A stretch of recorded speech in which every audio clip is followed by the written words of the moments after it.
Hello, everyone. Today is Saturday, February 9th, 2019. I'm Bob D. Bold, Vice Chairman of the Committee for the Global Endeavor.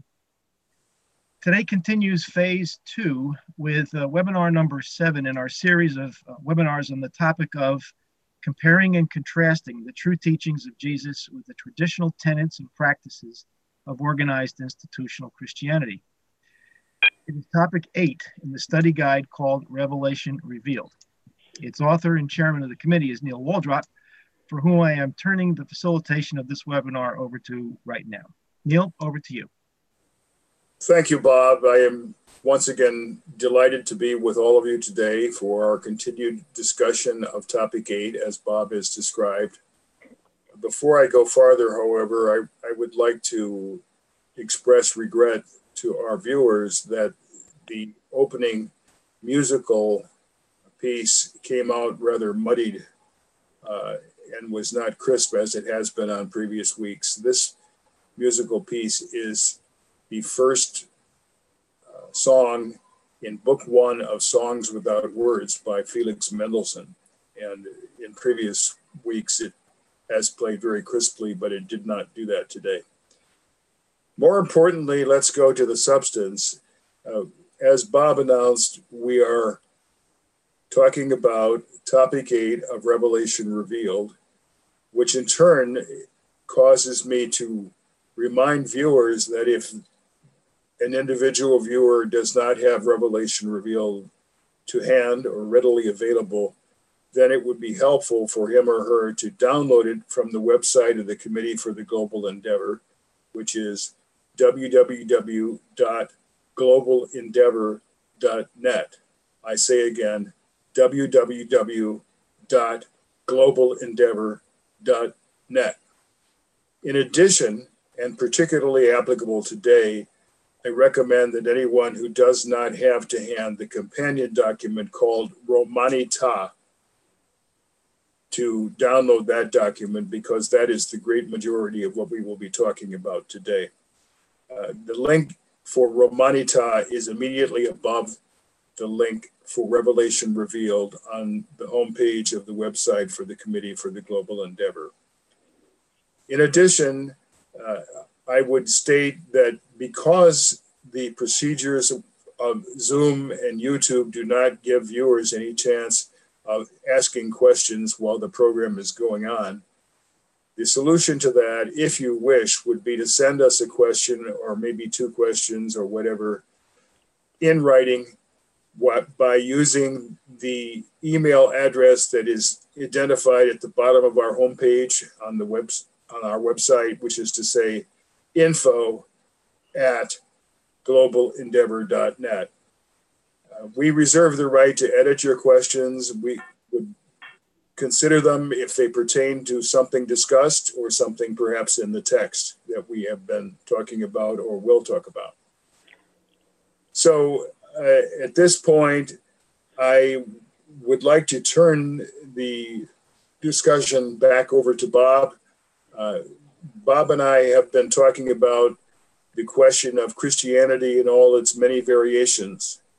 And I asked Bob to do some investigating, which would allow him to produce graphic charts displaying the many varieties of Christianity. Bob? Thanks, Neil. Just to preface this, I'm going to share my screen and put 2 graphs up there, 1 bar chart and 1 pie chart, and then a following pie chart with just all Urantian religions in a very gross meta type way. When I first took this on, I started doing the normal research, going out to Google, etc., and finding references. What I did notice was that our old friend Wikipedia turns out to be the best source for all this, and I found a page which is actually called, I'll give you the exact name for it. I've got the source on this. It's called List of Christian Denominations by Numbers of Members. And, having to take the terminology between denominations, sects, churches, orthodoxies, I went with denominations, and I'll I'll explain what that definition is in a minute. So to get a good picture, that particular page has a good set of numbers, and they're listed in not only denominations, but sub-denominations. So for example, Protestantism would have multiple sub-denominations. This chart, which I'm going to share in a second here, will only have just the higher levels. So we'll do this right now. And as you can see on this bar chart, all of Christianity, I have the source at the bottom, and it is Wikipedia. There's 7 gross denominations that lead up to 2.616 billion. When you start to break them down, I'll just go from bottom to top, the largest to smallest. Roman Catholicism, which is sometimes called Latin because of the Latin basis, is the largest, of course, at 1.285 billion. Protestantism, which then breaks down into multiple sub-denominations, this is a fairly stable number, by the way. I went to a number of the references, and most of the references are somewhere around 900 to about a billion. Eastern Orthodox churches, of course, have a lot of orthodoxies. I'll go back to the definition in a second on those. Wikipedia calls the Middle East and East Africa orthodoxies Oriental. We felt that was not the right term because we're talking about Ethiopia and the Chaldean Christians.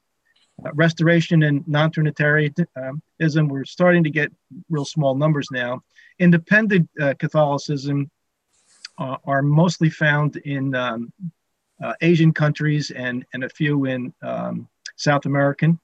And then, of course, minor branches of about 2 million, which almost don't even show up.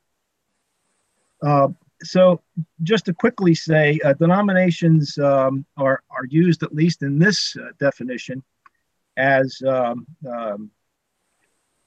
when a church loses its religious monopoly in a society.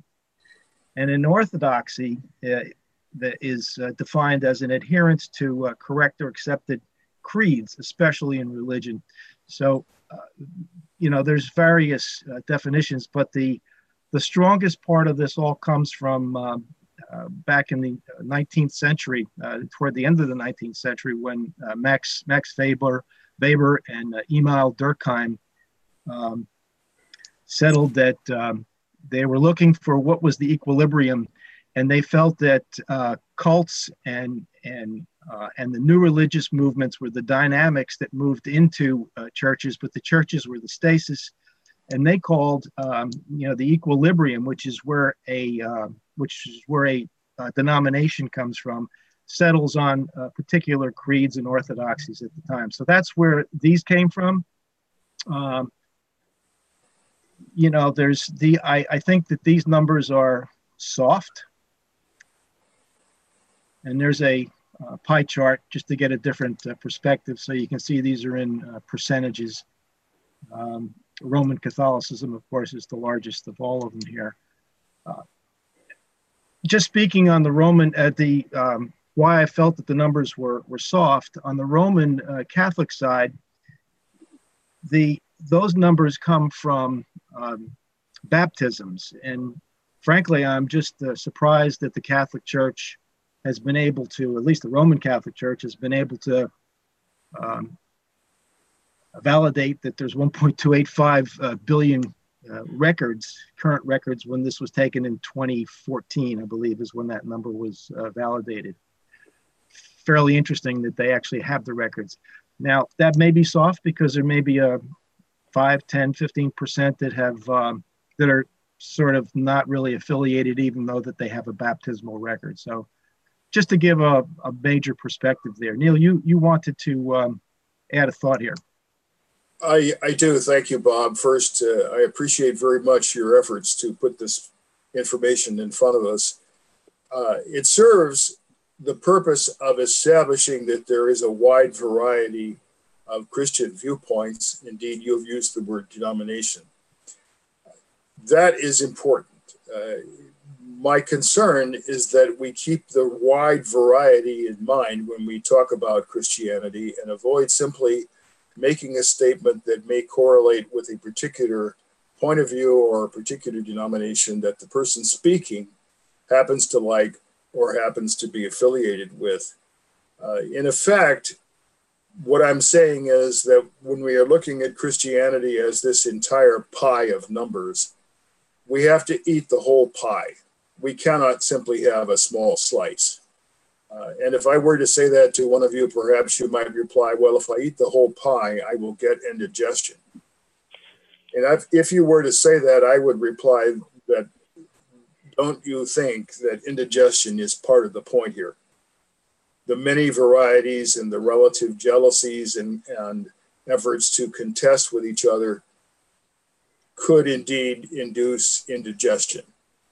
And I think that the intellectual and abstract point of the varieties is important, but we also have to bear in mind that Christianity encompasses many rivalries and mutual distrusts and dislikes.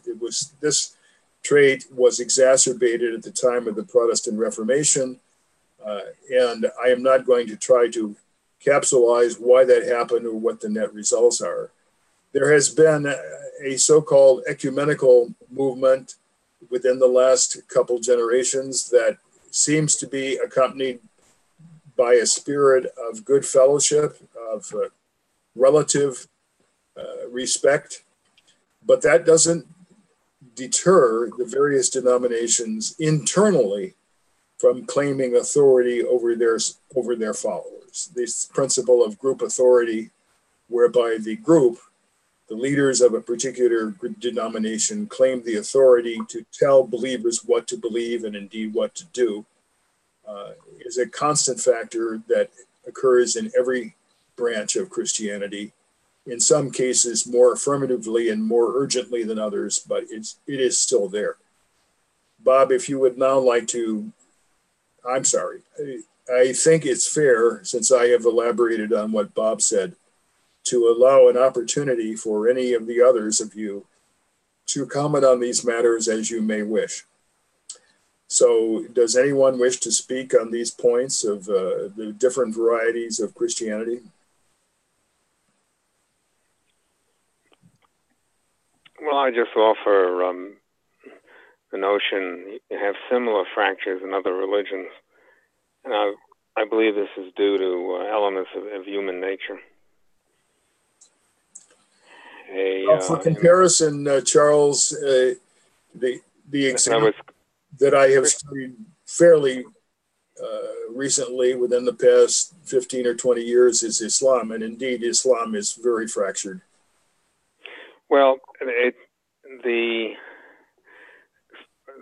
lot of it may be characterized as a fracture. Some of it is different. It can be interpreted as different ways to explore. In Buddhism, for example, you have the greater raft and the lesser raft, or greater vehicle, lesser vehicle.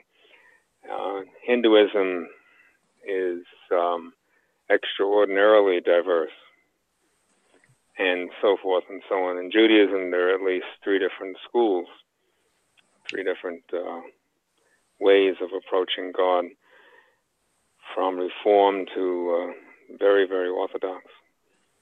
And Christianity does not, I don't think it's peculiar to Christianity. I don't think there's anything in Christianity that would distinguish this on its own. The irony may be that Jesus taught unity, not uniformity, and he taught real thinking, not orthodox thinking, or not orthodoxy. But notwithstanding that, Christianity does not stand out in this regard of diversification. That doesn't necessarily mitigate the more difficult aspects of being told what to do, what to think, and how to behave. But notwithstanding that, it doesn't stand out. I think it's important to remember that. And the other is that Christianity has done a great deal, I think, of spiritual good In other words, it's spiritual, as a spiritual force and as a moral force, particularly as a moral force. Despite this tendency to break up into various parts, nonetheless, it remains a potent moral force with a great spiritual potential. I think it's important to keep that in mind as well. Thank you, Charles. We all agree with the spiritual premises that you've given us, and we certainly agree that Christianity in its varieties does serve many spiritual purposes for people who are sincere believers. The issue, frankly, is the issue of authority. For my part, I certainly do not criticize the idea of group cooperation for mutual purposes. I think that's a key element of human beings, desire to operate in groups. The problem with it has to do, in my opinion, with the tendency to dominate others by enforcing uniformity of views on the principle of group authority. And this, of course, is contrary to what Jesus instructed his apostles on several times, or many times. I think that's true, and nothing I've said would disagree with that. Thank you. Does anyone else wish to contribute before Bob goes on to the next slide? Steve, I think I see your hand, although it's hard to tell because. Okay, here I am. Yeah, go ahead.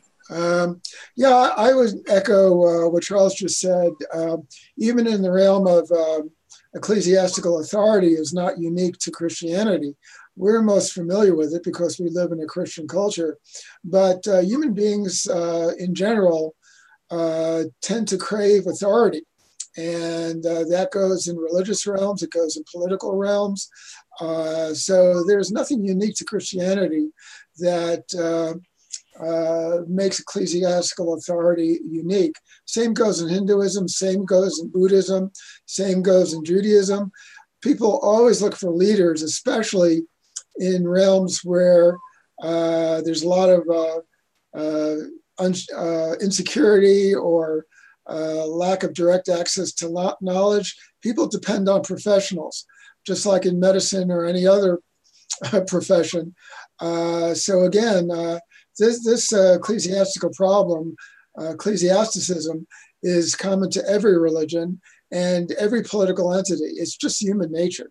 So I don't think it's fair to Christianity to say or imply that it's somehow unique there. Thank you. I would reply that a great deal of what you have said, indeed almost all of it, is true. The problem that we have is that our task in this series of webinars is to compare the teachings of Jesus with the tenets and practices of organized institutional Christianity, and there the differentiation is quite strong. There is nothing that Jesus taught that instructed his followers to exert authority over each other in a spiritual sense. And yes, you are correct that this does respond to certain tendencies among human beings that are very deep, but it nevertheless amounts to a substantial difference compared with the true teachings of Jesus. Well, why pick on Christianity? Why not just enlarge that to all religious practice, all religious groups? Our topic is to compare the true teachings of Jesus with the tenets and practices of Christianity. We are not required by that topic to describe the practices and tenets of other faiths. Our task has to do with this comparison specifically between the true teachings of Jesus and the tenets and practices of Christianity. If I may comment on that question that Steve just presented, I don't perceive us as picking on Christianity or anything of that sort. Examining it, yes. There is something, however, that's different from all the other religions. Christianity has the noun Christ in its core. And it is at least possesses a self-image of being predicated upon Jesus Christ. Now, the Rancher book has several hundred pages devoted to the life and teachings of Jesus of Nazareth, or Christ Michael. And I think there's merit. My point is, I believe there's merit in comparing and contrasting the approximately 2,000-year development of Christianity that does bear his name, or at least his title. It does bear his name, with a revelation, a celestial revelation, the Urantia book, the fifth epical revelation, that also focuses in large part on him. And I think there's merit in doing that. It can be done without making the error that it's unusual. I think Stephen is correct that it's from an ecclesiastical point of view, Christianity is not unusual. It's very usual. It's very typical. But I think that's a different point than the other one I'm making. The merit of comparing and contrasting, since the Urantia book itself is so concerned with Michael's, or the bestowal of Jesus. Thank you. I do not know whether Stephen wishes to return to this, or are you content with the discussion? You're motioning that you're content. Bob, would you now go on with your next slide, please? Yeah, just a very brief one. This is almost off topic. Just a real basic pie chart with the institutional religions in Urantia breaking down. Christianity is only 33%, of course, 51%. All the others, which we just brought up, Islam is one, and these numbers do not include the philosophies, but they do include things like Zoroastrianism and Shintoism, etc. The 16%, which is no religion, I think that's a pretty soft number, because that includes not only atheists, but has to include those that are non-affiliated. So these are just broad brush numbers to just get a little perspective on where things are. Thank you, Bob. I would comment that the heading is important. It says institutional religions. And that is important because we know that the basis of Jesus's teachings about religion was predominantly to emphasize personal or individual religion. And so it seems to me, logically speaking, that 16% identified on the slide as no religion really means no affiliation with any institutional religion. Bob is correct that it would include people who describe themselves as atheists, but it would also include people who are not affiliated with an institutional religion, but may have a religion of their own in some way. My understanding of various statistics about religion is that even though numbers vary in opinion polls that have been done in the United States at various times about particular affiliations, there is an overwhelming number of citizens of the United States who describe themselves as religious in the broad sense, even if they are not religious in an institutional sense. Does anyone wish to comment on this? I do. Go ahead. But I'll wait if anybody wants to go. So I've spoken. I have something to say in to that particular point in regard to the United States. Does anybody wish to go ahead of me? Bring this back here. Here we go. I'm sorry?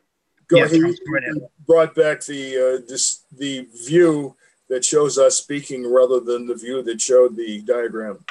So go ahead, Charles. Oh, I see.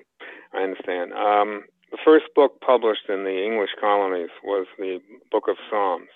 It was the year 1640. I purchased a facsimile of it about 2 months ago. And the 1620s and 1630s, the first significant decades of colonization among the English colonies, saw basically religious Puritans. Pilgrims were also Puritans of a kind, Congregationalists, they call various names, fleeing to these colonies New England, Virginia initially, as for asylum, religious asylum. And up until, I would say, the late 19th century, 1880s, 1890s, the tallest buildings of any town were churches. And you see that in paintings of towns, sketches, references. They were the tallest buildings that had the highest status, the greatest status. And there are all kinds of evidence along those lines, historical evidence along those lines, to indicate that one of our great threads forming the United States was the Judeo-Christian tradition. There are at least three traditions, that being one of them. The Greco-Roman is another, and the British political tradition, British philosophical political tradition is a third that basically formed this country. But religion is very much at the center. And I think that's quite interesting. When you consider that the Urantia book was seeded, S-E-E-D, seeded in the United States. I don't think it's coincidental or insignificant. I think it's significant and not coincidental. But there's some causality here. I don't want to say any more, go too far afield. But Charles, I would like to commend the general observations that you've made. I think there is a vocabulary issue on which perhaps a little bit more precision might be helpful. You mentioned the British trend of political thought. And I think if we use the word country or nation, we have to look at elements that are predominantly on the political side, that our country was founded on certain political principles because country is a political term. Now, if we instead use society and culture, then I think it is quite fair to say that the United States has a social and cultural background that is predominantly Christian. So perhaps you will consider this a minor refinement that is not very important, but I believe it is better to reserve the use of the word country, which has legal and political implications. Well, I think for us it's special. I mean, for example, until the year 1818 in Connecticut, you had to be a Congregationalist to run high office, political office. We didn't have separation of church and state particularly until the Constitution was authored. Well, you're partly anticipating some of our discussion that we will go toward in connection with my document Romanità at a later stage. Let it be. Okay. For now. Since no one else seems to want to intervene at this point, Bob, I think you have one additional slide that you would like to show. You're muted at the moment.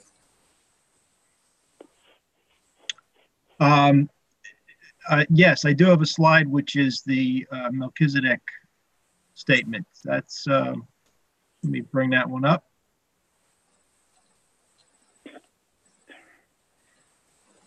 Reshare.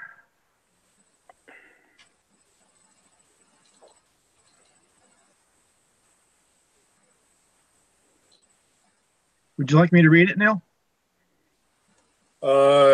Yes, please. This is from paper 120. Paper 120, section 3, paragraph 6. And it's number 5 in a list of injunctions that Emmanuel was giving Jesus. Was giving Michael.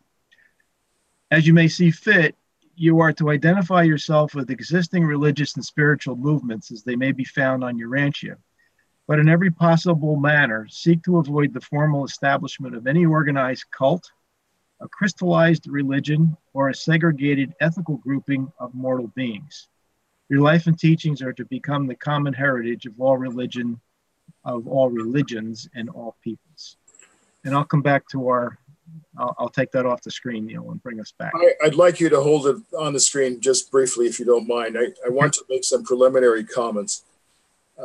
This paragraph is part of the overall instructions of Emmanuel of Salvington to Christ Michael, in which, in effect, Emmanuel was speaking on behalf of the Universal Father concerning what Michael should do when incarnated on Urantia for the purposes of his bestowal mission. Now, others with whom I have discussed this particular paragraph have pointed out that these instructions that Emmanuel gave to Michael were instructions to Michael. They were not instructions from Michael in his human bestowal as Jesus of Nazareth that he, Jesus, gave to his followers. And I think that's important. But I think also the best point, the most important point would be concentrated in the final sentence: your life and teachings are to become the common heritage of all religions and all peoples. So this is a horizon well into the future. And now I am ready for you to take the slide off and return to the discussion format, because I would like to ask, how is it going to be that the life and teachings of Christ Michael, incarnate as Jesus of Nazareth, are going to become the common heritage of all religions and all peoples? How is this going to be achieved?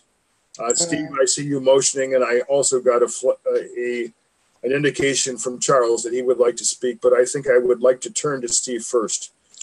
Yeah, that last sentence struck me in accord with our previous discussion, that I think it's important to admit that Jesusonian standards applying to, let's say, ecclesiasticism, apply to all people. Now, I admit that Christianity has somewhat of a unique place, but it's primarily a situation where Jesusonian standards and teachings apply to all Urantians and not just Christians. So to that extent, whatever we say about Christianity needs to be applied to all religious institutions. So I think that last sentence supports that. So it's a both and. Christianity is in a unique position, but it's not in a totally unique position as regards the standards that Jesus spoke about in terms of ecclesiastical behavior. I think if I follow your line of thought, I agree with part of it, and then I have a slight difference of opinion in regard to another part of it. The sentence does imply that there will continue to be a variety of religions. If Jesus's life and teachings are to be the common heritage of all religions and all peoples, then the phrase all religions is in the plural.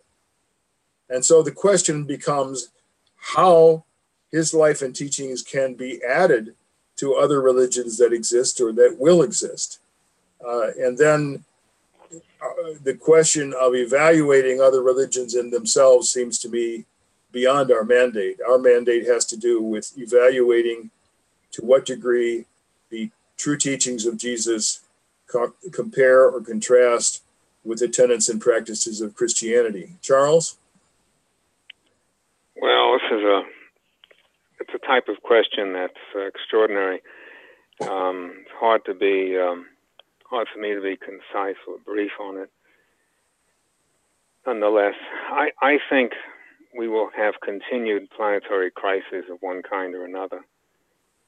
The world wars would be an example of it, but there are all kinds of possibilities from below. In other words, let's remember we're agendantes. We, human beings in Urantia, this world, need greater faith, first of all, and which is, I think, in my opinion, the central task of all religion is to provide peace and security for the individual. That would be ideal, at least. Peace and security for the individual and harmony among the groups. Nonetheless, the standard will be, we'll have to address successfully greater faith, reinforce greater faith, and help to produce greater faith in order to achieve that. The Urantia book is an influence. Revelation comes from above. So there'll be a crisis from below and revelation, celestial revelation from above. And where they meet, well, that's what will determine destiny, determine human destiny. It will determine how quickly or how slowly civilization can accommodate the real needs and wants of people, which I think are peace and security, both. You can't have lasting peace and real peace without a sense of security. Indeed, you would strive for it, and you would want it naturally. But crisis will bring people to their knees. People will pray more in a crisis, generally speaking, because as Agandantas, we're even more prone to that. Just as Stephen correctly observed earlier, that majority of human beings crave some form of authority. I think that's intensified by our Agandanta condition and circumstances. And I believe the Urantia book has the conceptual power to do this, provided its fruits can be observed in the lives of its adherents. I'll say it again, provided its fruits, the conceptual power of the Urantia book, its fruits can be observed in the lives of its adherents, that would have to take place. In the early generations of Christianity, Christians had a reputation for being a place that you could get some measure of peace and security and help in living, material living and other and spiritual, emotional, social forms. I'm not talking about social service per se, but the great benefit of developing yourself spiritually is that you can access God's or Michael's peace and security. Their spirit is peace and security, and a sufficient number of crises will alter the game, will alter the landscape, the moral, political, economic, social, religious, ethnic, racial landscape of humanity.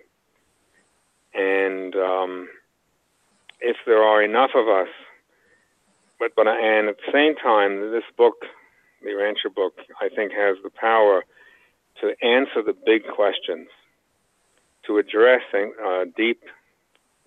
deeply felt anxiety on the part of the majority of people. And hopefully the two, from the crisis from below and the revelation coming from above, can and will meet in a manner that whose apparent benefits, will become evident to more and more people. And if that happens, we could, by evolution, evolve to something higher, because people want answers.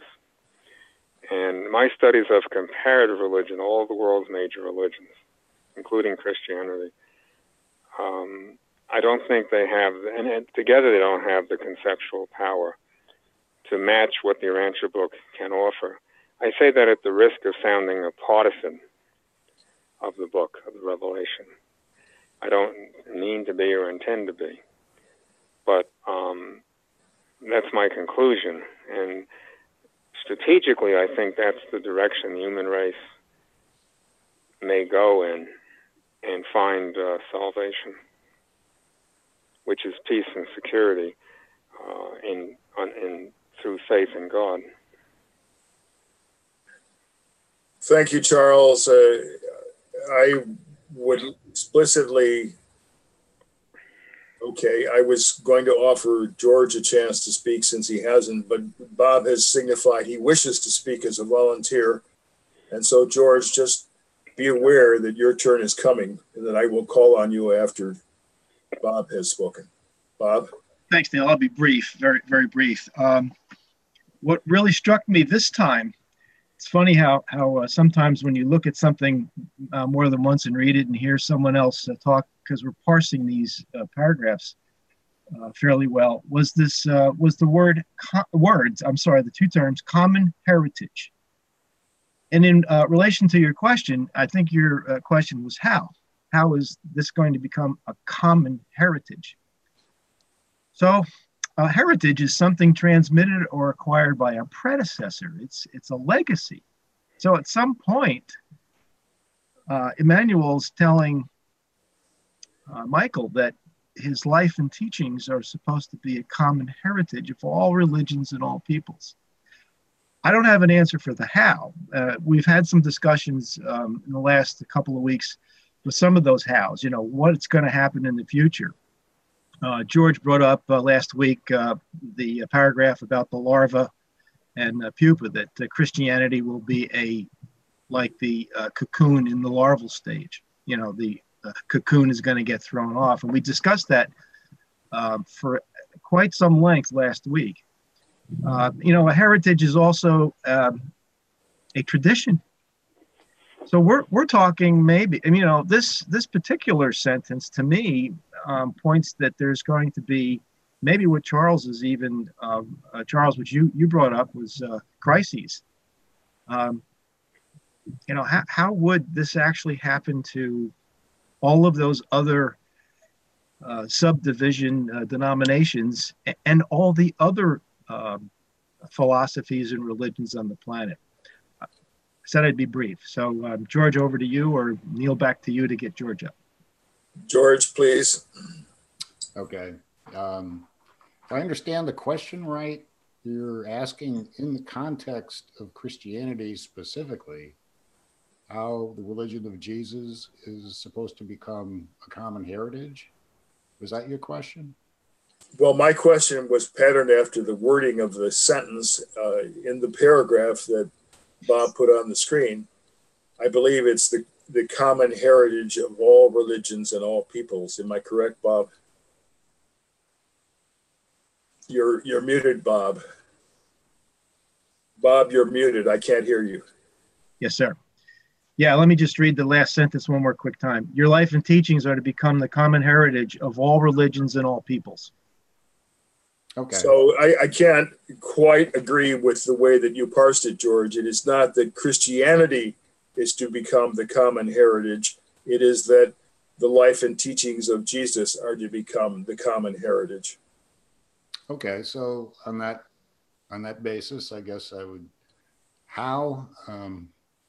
I guess you would have to begin with the religion of Jesus, and I don't know where you would begin with the religion of Jesus, in what group or in what way, but you would begin with the religion of Jesus, and you would have one requirement: faith. That's the simple answer of how. Of course, it avoids all of the issues that we've been talking about creeds and doctrines and what is God, what is the Trinity, all of the things we've been talking about. That avoids all of them. But if I was to look for a place, I would say that would be the place to start. Well, Bob mentioned by inference our discussion last week, in which actually you called attention to the quotation which described Christianity as the cocoon from which the true teachings of Jesus will emerge like a butterfly. Do you think that the emergence of the butterfly is essentially a precondition for the results in the sentence that we're examining? I think it's part of the process. Exactly. I think it's a little bit presumptuous to try and define what the process will be.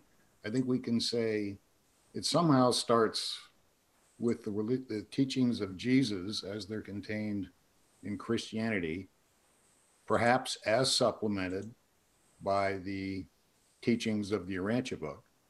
But it seems to me that's where you have to begin. Now, how do you get from there to the destination that you are hoping that we can get to? I think we all hope we can get to. Well, I agree that I am certainly hoping this will happen, and you are, obviously, I think we all are.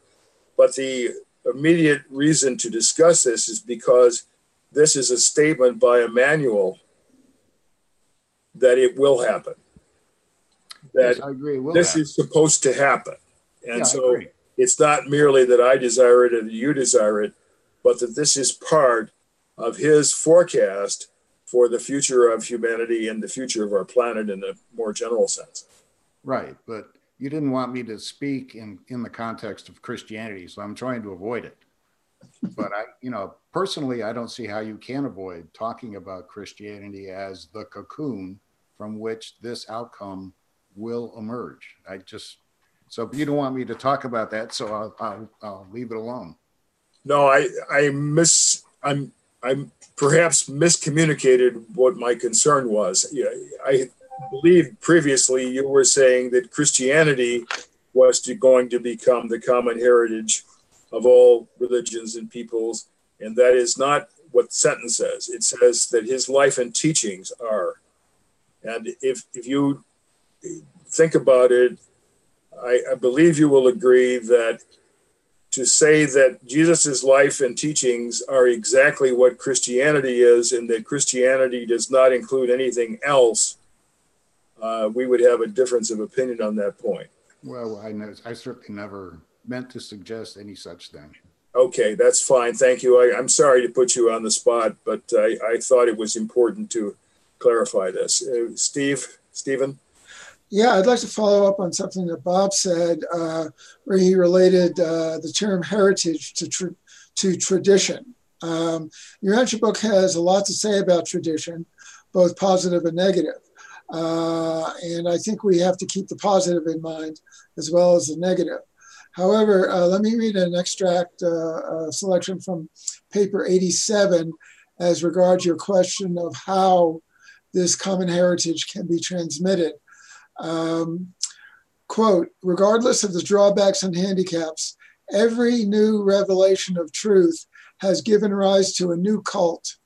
And even the restatement of the religion of Jesus must develop a new and appropriate symbolism. Modern man must find some adequate symbolism for his new and expanding ideas, ideals, and loyalties. So I want to emphasize there that symbolism also includes word symbolism when you're talking about expanding ideas. I'll read you another quote from page 97. It is difficult for a religion to survive as a private practice of isolated individuals. This has ever been the era of the religious leaders. Seeing the evils of institutionalized religion, they seek to destroy the technique of group functioning. In place of destroying all ritual, they would do better to reform it. In this respect, Ezekiel was wiser than his contemporaries, though he joined with them in insisting on personal moral responsibility. He also set about to establish the faithful observance of a superior and purified ritual. So I could go on, but this gives us some direction that the heritage cannot be preserved by the action of individualized faith experience of individuals. It has to be more than that. There's no preservation of a heritage without the functioning of group religion, and there is no functioning of group religion without developing a new and appropriate symbolism, which includes word and idea symbolism as well, which leads to the question of creeds, but that's another question. Thank you for dispensing us from addressing that right at the moment, Stephen. I would say that your comments about the development of a new cult representing the true teachings of Jesus and his ideals is a profound one. And indeed, it corresponds to the final few pages of topic 8 of Revelation Revealed. We expect to talk about that eventually, although we have quite a few pages intervening before we will reach that point. But these ideals that the brilliant evening star expresses are profound, and they are also profoundly difficult to imagine and describe, and we will have a good opportunity to do our best with it when we reach that point. Bob, I think that we have largely come to the end of this particular discussion, and I would tend to believe that this is the right point for you to go back to our standard approach of a single view, a speaker view, so that we can return to the main body of our discussion. We should be on that now. Am I still sharing? Well, I don't know what's happening in the recording. I still have a gallery view, but maybe that is nothing to do with what the recording is seeing. No, we're okay, Neil. I took the share off a long time ago. Okay. Now I'd like to go over to the main body of our discussion today. On the other hand, I have a discussion or comments of my own that basically are carried over from last week. As you know, it is my desire to operate mainly as a person who directs traffic and avoid giving a long exposition of my own views to the degree that I can. Occasionally, however, I reach a point at which I believe I must make my own views clear, and that is the case today. Specifically, the comments that I have to address came from a colleague who is not here today, Marvin Gowron, and it pertains to interpreting the sentence from paragraph 4 in section 5 of paper 141, wherein Jesus warned his apostles against the formulation of creeds and the establishment of traditions as a means of guiding and controlling believers in the gospel of the kingdom. Now, it's a bit awkward that Marvin is not here, but I think he will have the opportunity to view our discussion, and he will return in a future webinar. And so I'm obliged to address, to some degree, the point that he made. Now, Marvin's point, as I recall it, was to say that this prohibition on Jesus's part was not against formulating creeds and establishing traditions in themselves, but that it was conditioned by the final words in that sentence as a means of guiding and controlling believers in the gospel of the kingdom. I have to approach this in two regards. The first context is a linguistic context. In other words, if we look at the sentence the way it reads, Marvin's interpretation is correct, that the prohibition that Jesus gave to his apostles and followers has to do with avoiding the idea that creeds and traditions would be used to guide and control believers. And so in an abstract sense, Marvin's point is correct. But now we have to go back to reality. If we look at the history of Christianity and how it developed, I am at a loss to find a case in this period of time that we have been examining, the early centuries of Christianity, or for that matter, many significant instances in the succeeding 1,000 years plus, in which creeds were developed and that they were not intended to guide or control believers. In other words, the linkage in practice as a practical matter between formulating creeds and establishing traditions is extremely strong in terms of the history of Christianity. And indeed, creeds and traditions are still being used now by many branches of Christianity as a device for guiding and controlling believers. So in terms of the reality of the association, I think that the point that Marvin made is more abstract than real if we look at the past, if we look into what has happened in the approximately 2,000 years since Christ Michael of Nebadon lived on earth in the human form of Jesus of Nazareth. Now, in other regards, however, I am well aware that Marvin frequently speaks prospectively instead of retrospectively, that his comments sometimes need to be understood in terms of what he is recommending for now and for the future. And in this regard, I think that it probably is worthwhile or even important to draw a distinction between creeds on the one hand and traditions on the other.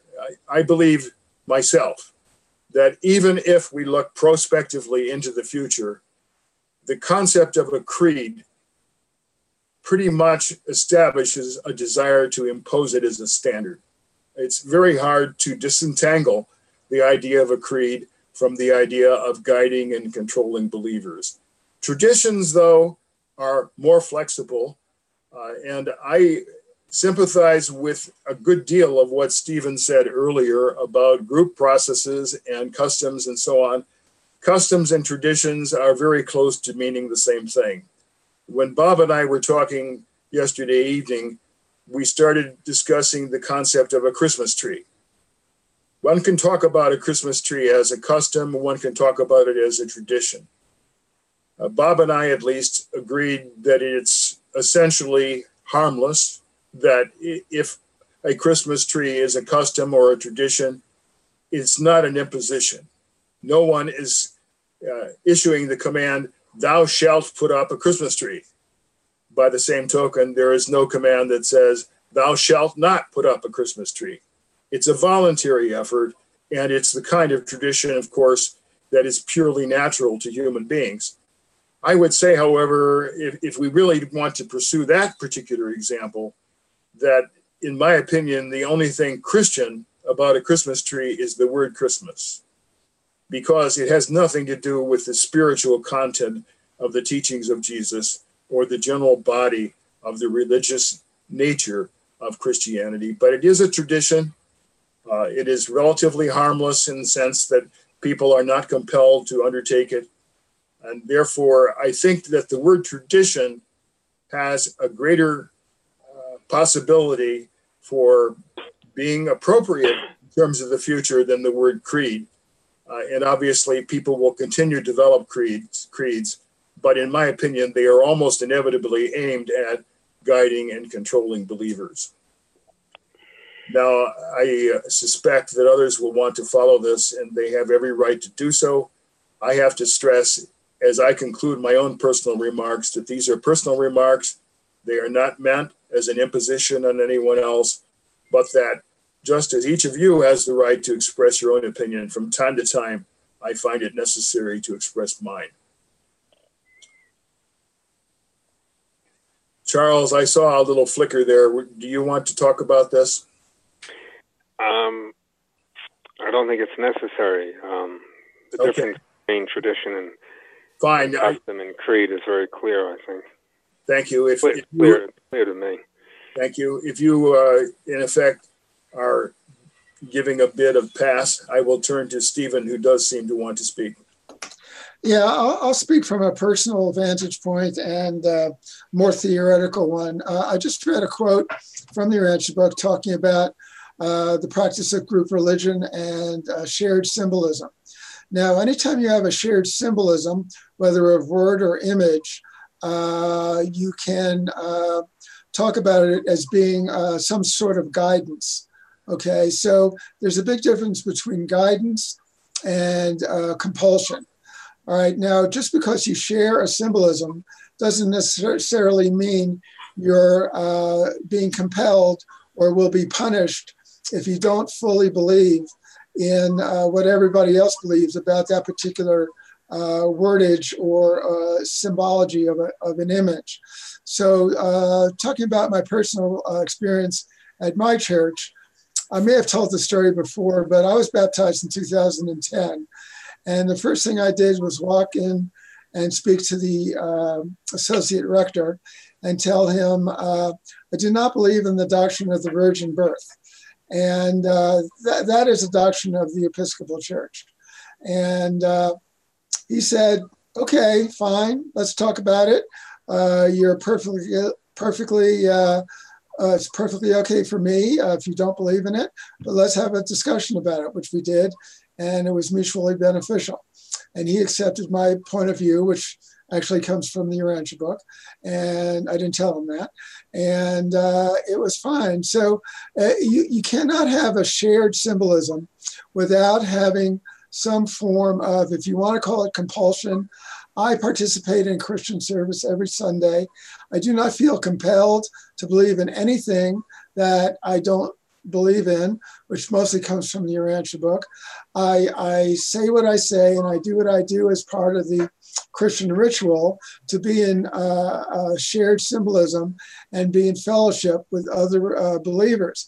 That doesn't mean that I believe in every single thing that's said in the in the service, nor am I compelled to, nor is anybody else in my church compelled to. So the idea that you'll be punished if you don't believe in everything that the creed says is a very outdated idea. And if you don't want to call it a creed, don't call it a creed. But things have changed since the 16th century. Nobody's being burned at the stake. And I suppose in some churches, yes, it is much more strict. But I believe the impact of our secular society on behavior inside the church has led to a lot more acceptance of diversity.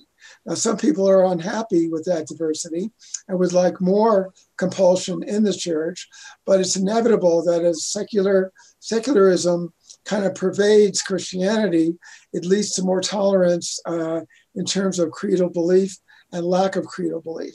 So I find no pressure in the church, in my church, to believe anything creedally that I wouldn't believe otherwise. So I'll leave it there.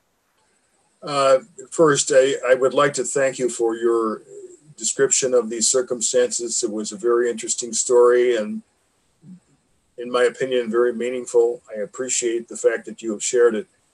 I would simply add that the particular denomination that you are affiliated with and are happy with is, based on your statement, is among the more relaxed and the more tolerant of the various denominations of Christianity, that there are indeed some that are not tolerant at all and that have a much more rigid attitude toward particular beliefs that we would call creeds. Does anyone else wish to speak?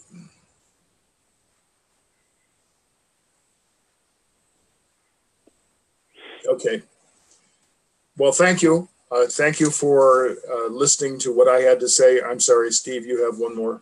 I just want to say one more thing prospectively, that I anticipate this trend to less of a tolerance for creedal compulsion will continue to increase into the future. And the function of a creed will change and morph as we move into the future. The church, any church, will not be able to impose creedal belief in the future as it has in the past, mostly because of the influence of secular society inside the church itself. Even the most fundamentalist Protestant sects are having a problem with their believers not towing the line the way the generations in the past used to. Millennials will not behave the way their grandparents did. And this is an ongoing and rather rapid change that's going on in all churches, not just churches like the Episcopal Church. First, thank you for that point of view. I hope you're right. I would note, however, that the statistics of affiliation with different denominations of Protestant Christianity seem to have certain strands that are not entirely in harmony with what you have said, that in fact the numbers of members of what have loosely been called mainline or liberal Protestant Christianity have either ceased to increase or perhaps diminish slightly, whereas the numbers of people affiliated with very rigid views, sometimes called fundamentalist, have tended to increase. And so you may be right that even within those denominations, the enforcement of creeds and required views is diminishing. I hope so. We will have to see what happens. Well, he is correct in terms of American history. That's precisely what our historical record reveals. A point-counterpoint, almost generation by generation, going back to the 17th century. It wasn't very long that we had great awakenings in the colonies. In the early 1740s, it was a very widespread one, but they happened early before that. And we've had great awakenings in terms of religion, which was also tied to politics, inevitably, reverberated into politics. That's an American trait. It's peculiar, but it happens. The liberalizing effect of this is well established. There's a great deal of historical evidence, numerous examples, how this issue of slavery was dealt with morally by the churches, Christian world, the civil rights movement, the role that Christianity played. In the 18th century, it had a lot to do with people wanting, as Stephen correctly said, they wanted, as individuals, to be able to breathe more freely, so to speak. And they just formed new groups. And sometimes orthodoxies, ironically, stem from those. But then the process repeated itself, and it's ever been that way with us. And there's nothing to indicate that it will continue. There's everything indicated it will continue. And I think it has to do largely with equality. There are two great concepts America is founded on, liberty and equality. This egalitarian impulse goes far in explaining what Stephen was characterizing. But historically, he's quite correct in the United States history, and I haven't studied the history of other countries as intimately as I have this one, I think for good and sufficient reasons from my point of view. But anyway, there's every reason to expect creeds to be the very definition of a creed and function of a creed, the meaning of a creed being redefined and redefined again and still again and again. And over time, traditions are created around that. Then over time, those traditions are either overturned or they're counterpointed. And new forms of expression are discovered, created. And this is part of the American dream. It's part of the American story.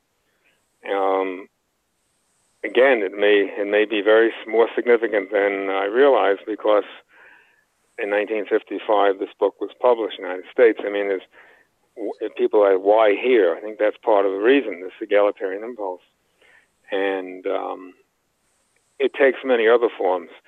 Also, it would be a mistake, I think, to compartmentalize it. We are religion was inextricably linked to politics, and politics to religion in this country. And it's a different, I think we're creating a different type of civilization.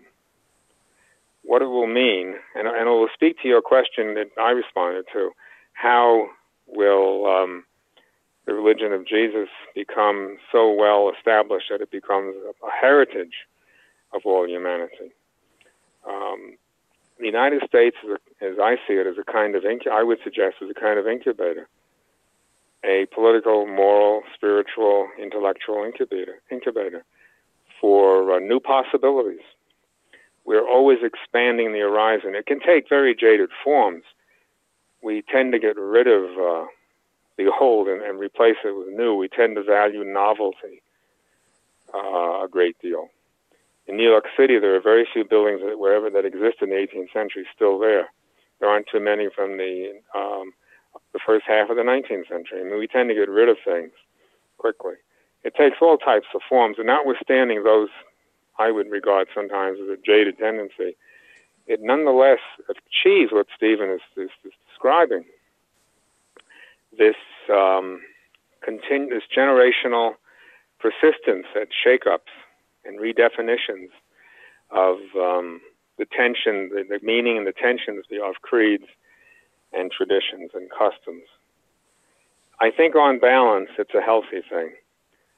In the 18th century, many of the Orthodox elites, the ones who were educated, went to Harvard, for example, and got their degree to become essentially registered, ordained ministers eventually.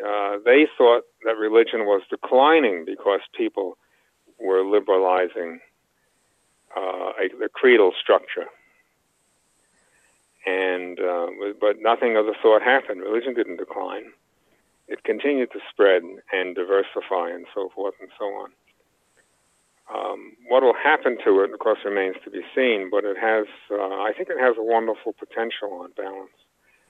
That Stephen could say this as an individual without any rancor in his voice, without any, he's still a member of the church. It didn't interfere with it. There's a certain liberalization in that. And in some ways, I would go as far as to say it's very American to do that. But again, our politics and our religions, or religious consciousness and moral consciousness are inextricably linked. I don't think you can explain our history apart from it. In closing, one example, in the Declaration of Independence, God is referenced 4 times. Now, some regard this as Jefferson, who wrote it, within several hours, too. Rather remarkable. It's quite a fundamental document for a whole civilization as well as a nation in several hours. But he was just doing it to be conventional, to nod his hat in that direction. I suspect it's a little bit deeper than that. And this egalitarian integration is fascinating. And if the model of the United States was to spread worldwide somehow, I have some other thoughts on that, again relating to crises. And not all crises are violent. They can be benign and still cause a crisis. Can you imagine the effect of the second coming? Can you imagine if we contact another intelligence, a different species, the effect that might have on us? That's what I'm getting at. This egalitarian integration of the United States, of the American people, is remarkable and its effect on our creeds and the behavior based on creeds and traditions and customs. Charles, I have to be careful in how I respond to you because you have every right to be proud of the United States, and I tend to share many of your observations about the traditions of our country and its culture and where it may be leading. The difficulty, though, is that we have to look at this question overall from a worldwide perspective, not just from the perspective of the United States. That was partly an important element of the reason why I asked Bob to prepare the statistical summaries in the forms of bar charts and a pie chart. We cannot simply rely on the example of the United States. And another point that I at least would like to mention as neutrally as is possible is that in Bob's depiction and in the numbers, the largest denomination in terms of believers that he displayed is the Roman Catholic Church. Now, I have to be careful also because that is the faith in which I was brought up, and it is a faith in which in my late teens, as approaching 20, I decided I could no longer be part of. And so I want to avoid any sense of piling on in these remarks. But I think it is fair to say that the Roman Catholic Church, in terms of its structure and hierarchy and authority principles, is fighting very hard the trends of liberalization and flexibility that you have described, and to some degree that Stephen has described also. Now, if you want a counterpoint, I think that there is reason to believe that some people who regard themselves as Roman Catholics are not fully in tune, to say the matter very, very softly, with the inclinations of the authorities in the Roman Catholic Church in this regard. And so that some of Stephen's comments about millennials probably do apply more widely than just to the United States.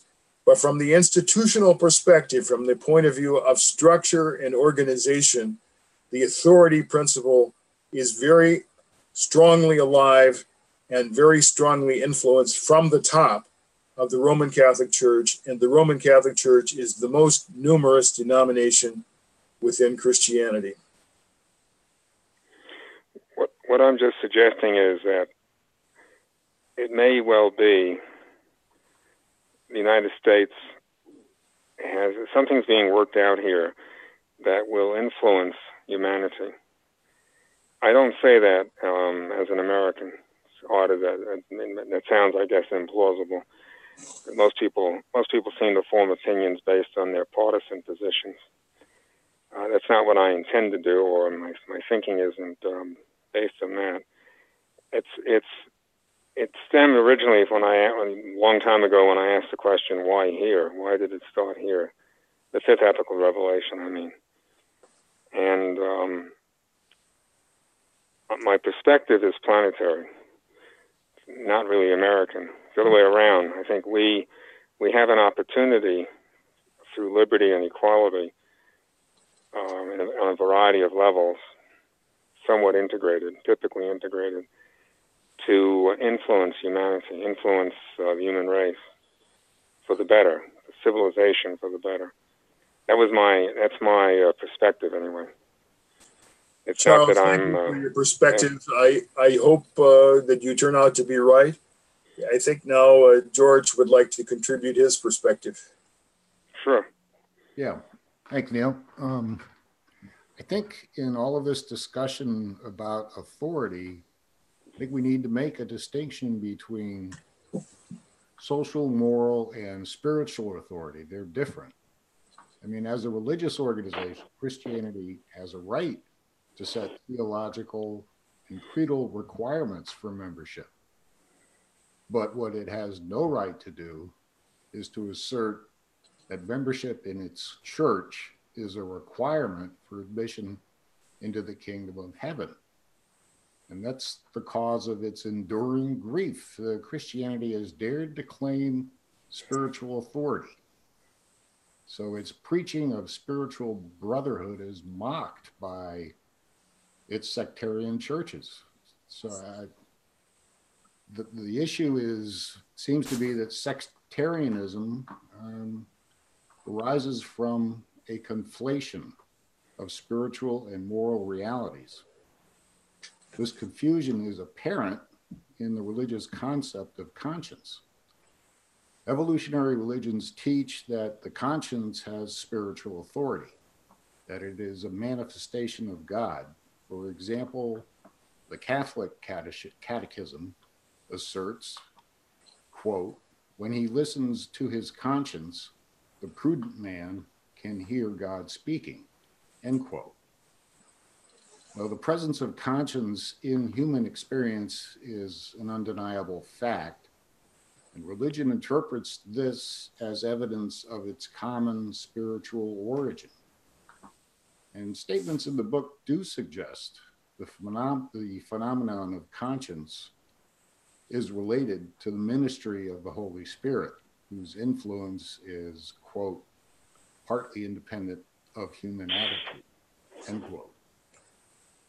But the moral mandates of conscience differ from one individual to another. So conscience cannot be the voice of God because it doesn't say the same thing to all individuals.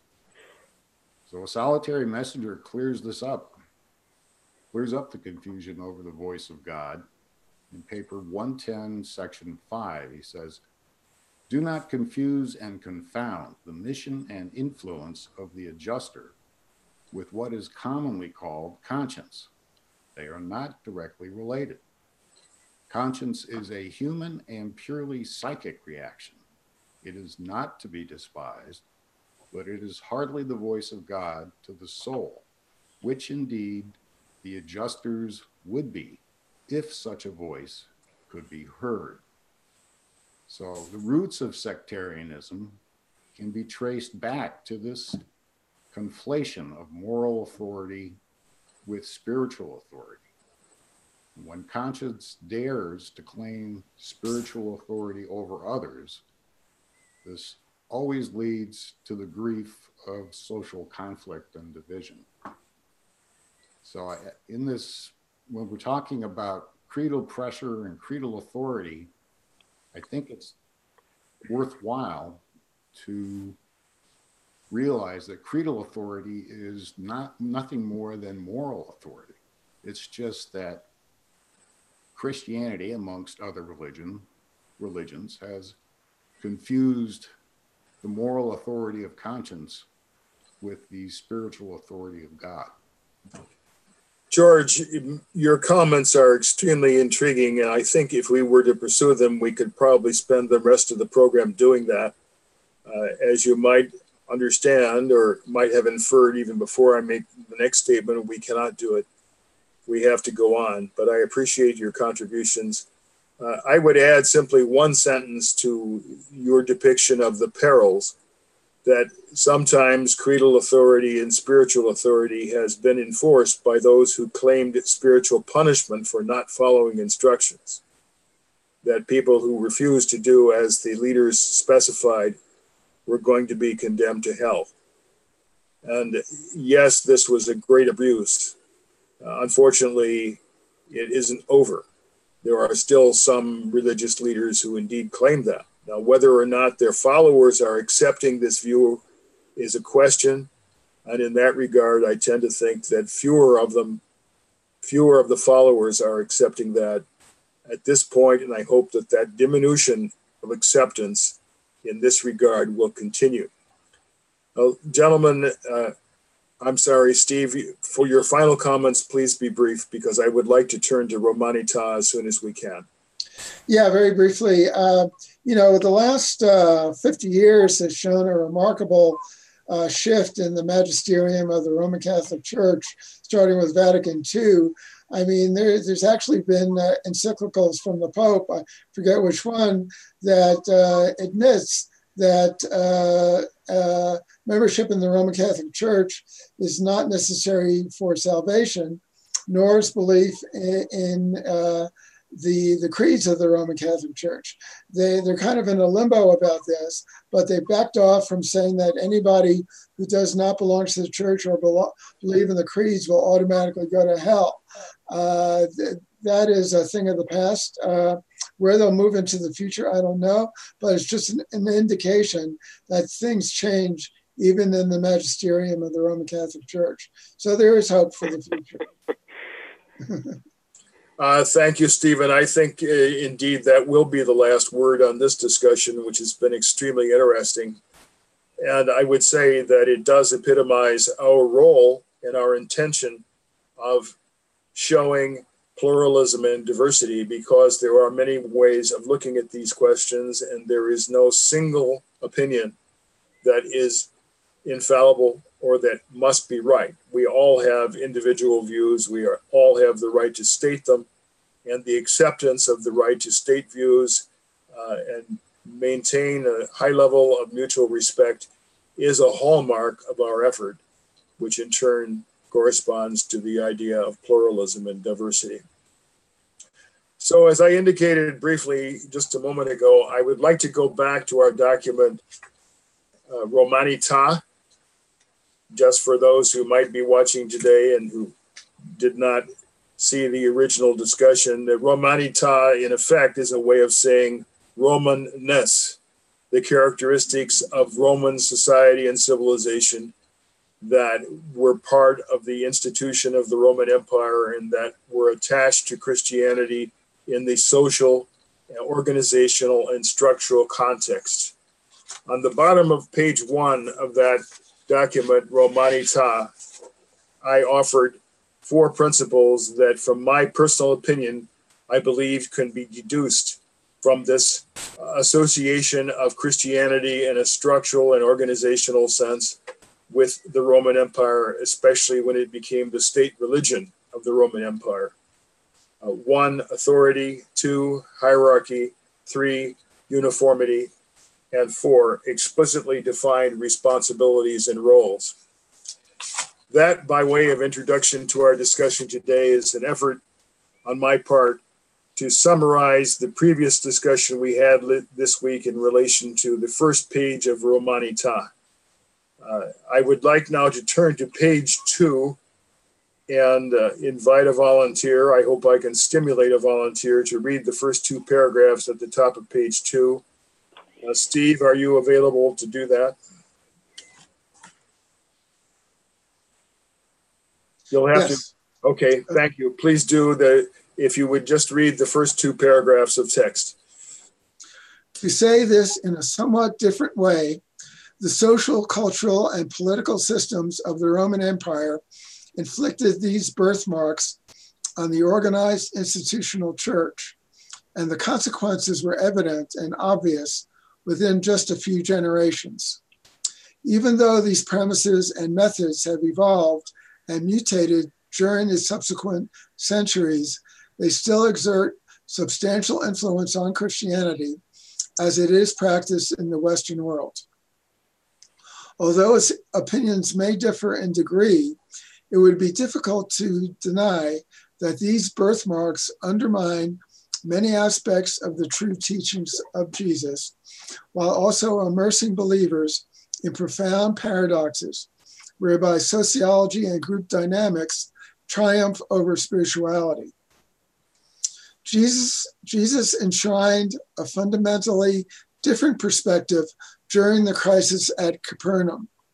Quote, "I have come to proclaim spiritual liberty, teach eternal truth, and foster living faith," from paper 153-26. By implication, these 14 words confront and challenge the entire heritage of Romanità that infected Christianity during the early decades of the 4th century and that remains toxic today. Thank you. I am not sure that there is or will be a desire to comment on these two paragraphs. They are, of course, my analytical opinion as embodied in this document. If there is no strong desire to comment on them, then I would proceed to have the two quotations at the bottom of page 2 read aloud so that we can discuss them in depth. All right, Charles, would you read the first quotation, "The world is filled," and then I would like to identify another person to read the second quotation, namely Bob, if that's all right. So please read the first quotation, Charles, and then Bob, I hope you will take over after Charles finishes. Sure. The world is filled with lost souls, not lost in the theologic sense, but lost in the directional meaning, wandering about in confusion among the isms and cults of a frustrated philosophic era. Too few have learned how to install a philosophy of living in the place of religious authority. The symbols of socialized religion are not to be despised as channels of growth, albeit the riverbed is not the river. Paper 100-5-1. Bob? Sure. Thank you, Neil. When a member of a social religious group has complied with the requirements of such a group, he should be encouraged to enjoy religious liberty in the full expression of his own personal interpretation of the truths of religious belief and the facts of religious experience. The security of a religious group depends on spiritual unity, not on theological uniformity. A religious group should be able to enjoy the liberty of free thinking without having to become free thinkers. There is great hope for any church that worships the living God, validates the brotherhood of man, and dares to remove all creedal pressure from its members. And that's a Melchizedek from paper 103-512. Thank you. In brief explanation, I selected these two paragraphs because they seem to me balanced. They have different strands of ideas and viewpoints that are built into them. They can be interpreted from different perspectives. Different persons can legitimately emphasize a particular phrase as opposed to another phrase. And therefore, what I'm going to do now is to offer all of you an opportunity to comment in a freewheeling way on any of these two paragraphs, or for that matter, all of these two paragraphs from the Urantia book that you see fit to discuss. And then, just to be clear, I will follow up by probing certain words and phrases after you have all had a chance to speak in a general way. George, are you ready to talk about these two paragraphs? Yes. Kind of made a reference to the second in my previous comments, so I'll restrict my comments to the first paragraph, in which, to me, as I read this, Melchizedek is mentioning three general stages in the search for God. He begins with the idea of a lost soul who acknowledges God, but does not know where to learn about him. After wandering from one religion to another, the teachings of one religious tradition appear superior to this soul. So the third stage that the Melchizedek mentions is a soul who installs a philosophy of living in place of this religious authority. And then he goes on in the last sentence to say, socialized religion, I'm paraphrasing, of course, socialized religion provides conceptual and symbolic channels for the growth of religious philosophy. So what is the Melchizedek referring to exactly when he says religious philosophy? In paper 101, section 7, the Melchizedek, I think it's the same one, describes the 4 evolutionary levels of religious philosophy. On the first or lowest level, the individual conforms to the common philosophy of religious authority. The second level is satisfied with slight philosophic attainments. The third phase progresses to, quote, the level of logical intellectuality, but there stagnates in consequence of cultural slavery, end quote. The fourth and highest level is attained when the soul breaks the chains of cultural bondage and is spiritually free to discover the truth about God. Quote, the fourth level of philosophy attains freedom from all conventional and traditional handicaps and dares to think, act, and live honestly, loyally, fearlessly, and truthfully, end quote. There's a sequence in the evolution of a personal religious philosophy. It begins with ideas about God, which are typically acquired from a religious tradition. Religious experience adds spiritual substance to these traditional concepts and symbols. Eventually, these archetypal forms are superseded by the awareness of the living presence of God. Back in the original section, in paper 101, section 5, the Melchizedek says that God consciousness can be attained through sudden conversion. But he says the better approach to God consciousness is through a growing personal philosophy of religion. So those are my thoughts on that paragraph. Thank you. You've said quite a few things that I would like to probe, but I believe it's better to give the others on our panel the opportunity to make general comments from their own perspectives. Stephen, could I ask you to comment next, please? Yeah, following up on what George just said, I mean, we have to remember how incredibly difficult that project is that George just described. To get to level 4, so to speak, is accomplished by very, very few people. The vast majority of people are in levels 1 and 2, I would say. The more intelligent and the more educated are usually stuck in level 3.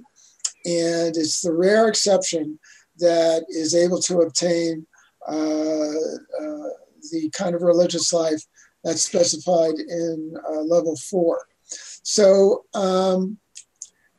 it's an ideal, okay? And we have to make, as the book says in some place, we have to make provisions for the vast majority of people, I would say as high as 90 or 95%, who don't attain to that level 4.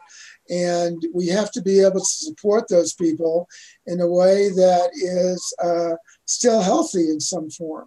And I come back to the function of symbolism and what the book calls a healthy, progressive, life-enhancing symbolism that can be shared in the practice of group religion. It's not ideal, but the book does instruct us not to look down on those people who need that in order to function in some shape or form in a spiritual manner. So we cannot deprive people of the good by focusing on the excellent or the perfect. So that's my comment.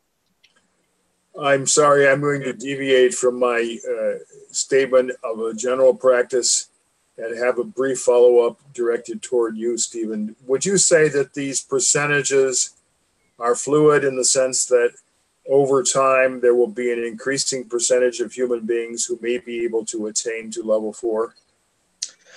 Over a very long expanse of time, I think so. But we're talking, I would say, thousands of years before it becomes a majority of people are able to attain that level. I mean, we're talking, I would say, tens of thousands of years probably. I mean, it's a very, very long timeline. And what the book is advocating is extremely difficult. And it is not supported by our current culture. And in fact, it is interfered with by our secular culture in many ways, not always. And it's going to be a long haul because as Charles said, we have many crises to deal with. The crises are enhancing in some ways, but also retarding in other ways. So this is a very difficult climb on this planet. Even on a normal planet, it's a difficult climb. On our planet, it's multiplied by 10. So I'm optimistic, but only in the very, very long run. It's a long haul. Thank you, Stephen. Charles, you may continue this thought if you wish, or just any other part of the implications of the two quotations that we are considering. Well, thank you very much. To enjoy the liberty of free thinking without having to become free thinkers is a breath of fresh air from the Melchizedek, in my point of view. Ever have I observed this among many, many people, and many of them well-meaning. One of the great, a milestone toward spiritual liberty will be the elimination of the tyranny of labels. When I was being trained in Roman Catholicism as a boy in the 1950s, early to mid-1950s, one of the terms that was used to characterize the Roman Catholic Church was, quote, the one true church, close quote. Now, I think my sense is more and more Catholics disavow that kind of thinking, that kind of labeling. We have it in our movement. There are people that use the word Urantia, or Urantian rather, Urantian, as a description limited to a student or reader of the Urantia book, rather than any human being born on Urantia. This tendency to substitute a label, to substitute the real thing, the substance, for the shadow of a label, and then to elevate the label, seems to run very, very deep, at least in what I've observed. With regard to the first statement by the Melchizedek, the first one quoted here, I was also intrigued with the phrase, symbols of socialized religion. I collect images of angels. I don't worship them, nor do I believe. I do pray to angels, but I pray to the real ones, the actual ones, as an article of faith, and indeed attempt to work with them, particularly as a classroom teacher. But I do it in many aspects of the informal type of ministry that I pursue. I don't wear a collar, but I behave as some who might. And I've only been accused, that I'm aware of, twice for idolatry by fellow readers of the Ranch book, by colleagues. And it's not idolatry, since I only worship God, and I do worship Michael, but pray to the angels. I have never entertained the thought of worshiping angels or using these images that I collect as a fetish. I've given away hundreds over the years to people as gifts. I have quite a collection, very substantial. And to use an Indian phrase, American Indian phrase, they're good medicine. And the symbol, as a symbol, the images remind me of their good medicine, their good spiritual and moral and intellectual medicine. And I think the Melchizedek hit another home run with that statement concerning the symbols of socialized religion. But a river has to have a riverbed. So there is a place for these symbols. I'm very sympathetic to anyone who needs them. Now, I don't need them, but I want them, and I enjoy them, and they're works of art. I have some very beautiful ones. And as far as, they're not all Christian, but the majority are. I have some Orthodox Christian. I have images that are Protestant Christian and Roman Catholic Christian. And in the 19th century, in American cemeteries, for example, the Protestants had many images of angels, some of them 12, 15 feet high. Nowadays, Protestants tend to disavow images of angels, but at one time they did not as a culture. So the statement concerning the symbolisms of socialized religion, and I use them both personally and socially, and the statement about having spiritual liberty to free thinking without becoming a free thinker are breaths of fresh air.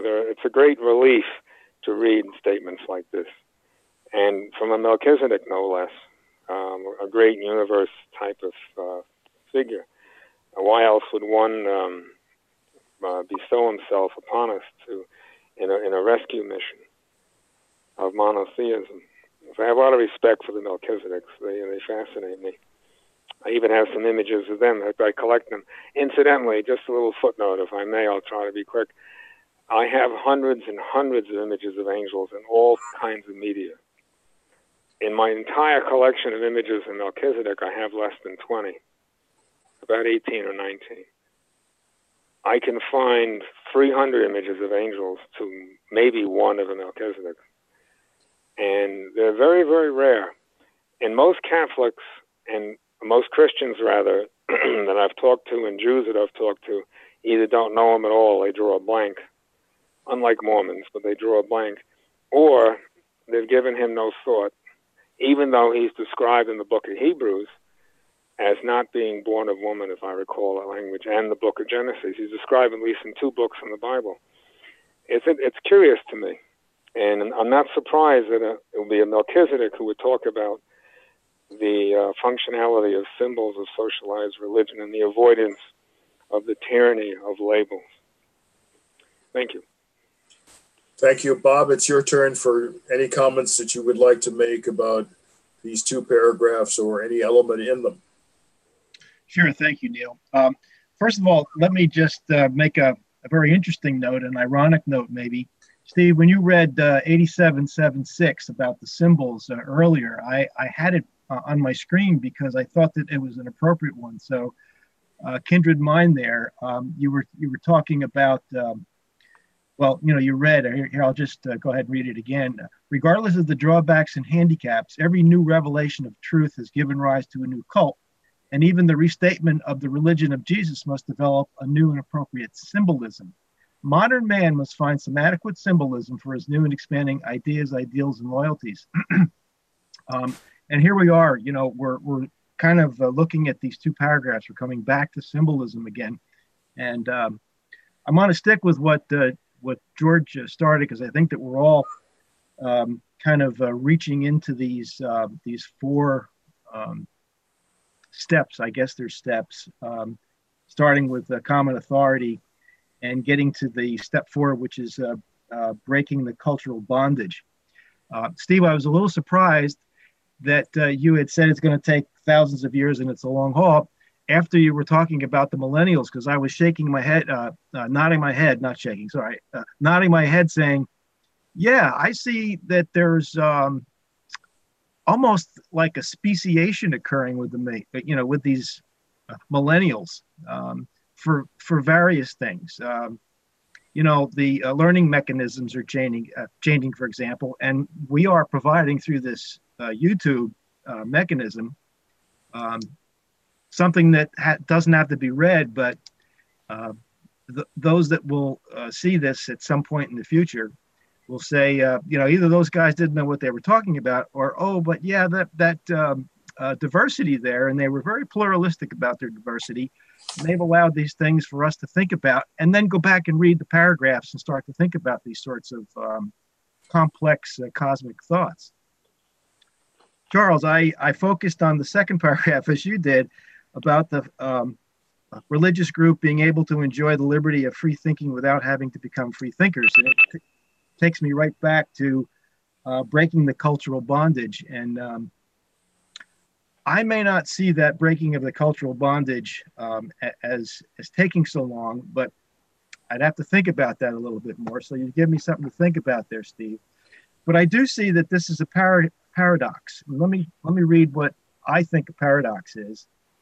And it comes from some strategic planning that I've done in the past, because typically businesses run into these paradoxes. And a paradox is a situation in which two seemingly contradictory or even mutually exclusive factors appear to be true at the same time.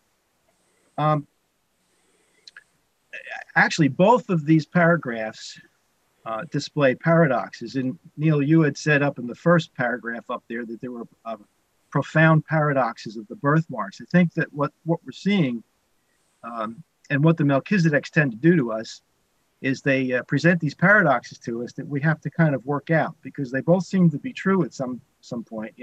It's true that the millennials and there's great change occurring, but yet to be able to break the cultural bondage is going to take a long time. And I think that I may be somewhere midway between that long time.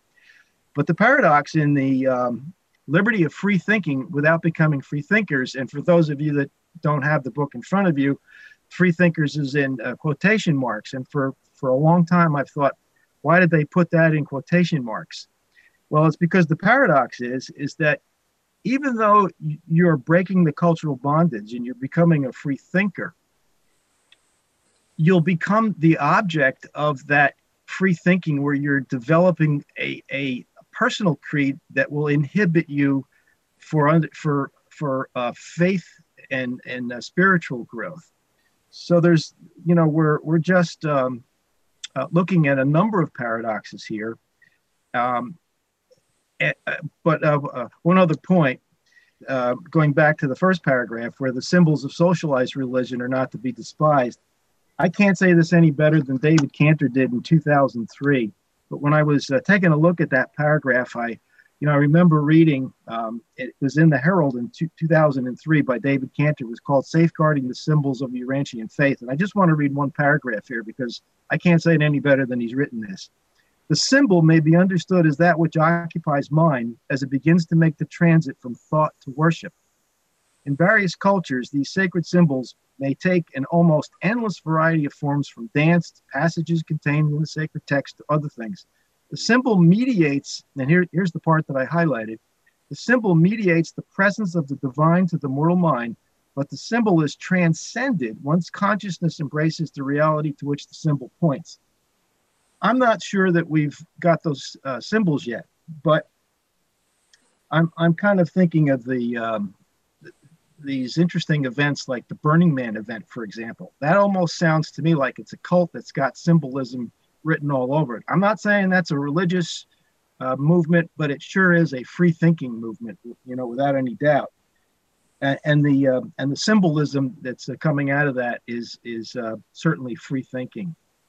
So a lot to think about here for me, as hopefully thinking freely. And I appreciate, Neil, that you put these two paragraphs here for us to have a pretty good conversation on. So back to the group here. Thank you, Bob. Since you have concluded our full round of preliminary comments among the panelists, I would now take the opportunity to pose a very specific question to you.